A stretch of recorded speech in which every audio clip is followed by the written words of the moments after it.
విజయ్ మాల్యాకు మరో షాక్. ఓవైపు ఈడీ కేసులు, మరోవైపు పాస్పోర్ట్ రద్దుతో పాటు ఇప్పుడు రాజకీయంగా కూడా ఎదురుదెబ్బ తగిలింది. మాల్యా రాజ్యసభ సభ్యత్వాన్ని రద్దు చేయాలని ఎథిక్స్ కమిటీ సూచించింది.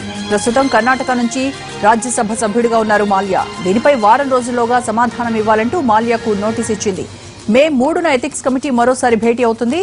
అయితే దీనిపై ఫైనల్ డెసిషన్ మాత్రం రాజ్యసభలోనే తీసుకోవాల్సి ఉంది. విజయ్ మాల్యా రాజ్యసభ సభ్యత్వం రద్దుకు ఎథిక్స్ కమిటీ సిఫార్సుకు సంబంధించి మరిన్ని వివరాలు మా ప్రతినిధి సురేష్ నడుదాం. సురేష్, ఎథిక్స్ కమిటీ సిఫార్సుతో విజయ్ మాల్యా మరిన్ని చిక్కుల్లో పడ్డట్టేనా? ఆయన భవిష్యత్ ఏంటి?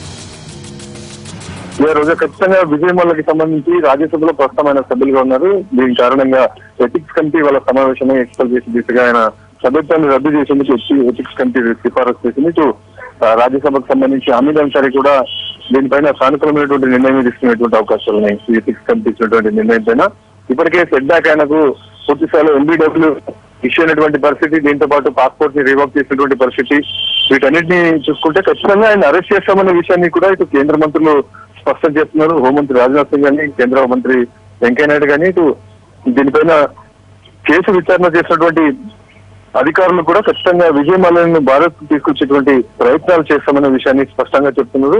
దాదాపుగా విజయ్ మాల్యా చుట్టూ ఉచ్చి బిగించేటువంటి ప్రయత్నాలు స్పష్టంగా కనపడుతున్నాయని చెప్పొచ్చు. ఈ రోజు ఆయన రాజ్యసభ సభ్యుడిగా ఉండడం కారణంగా డిప్లొమాటిక్ పాస్పోర్ట్ కూడా ఉంటుంది.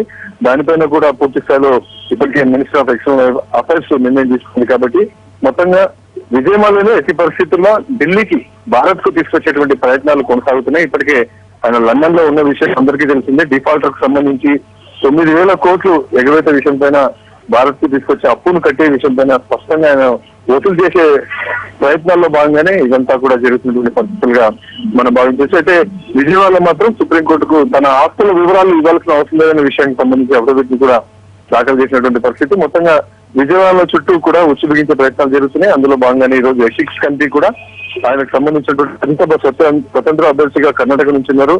రాజ్యసభకు సంబంధించి ఆయన అభ్యర్థిత్వాన్ని కూడా రద్దు చేయాలని చెప్పి నిర్ణయం ఎథిక్స్ కమిటీ తీసుకుని మరొకసారి వారం రోజులు గడిపించినటువంటి కమిటీ మే 3న సమావేశం కాబోతుంది. రోజా.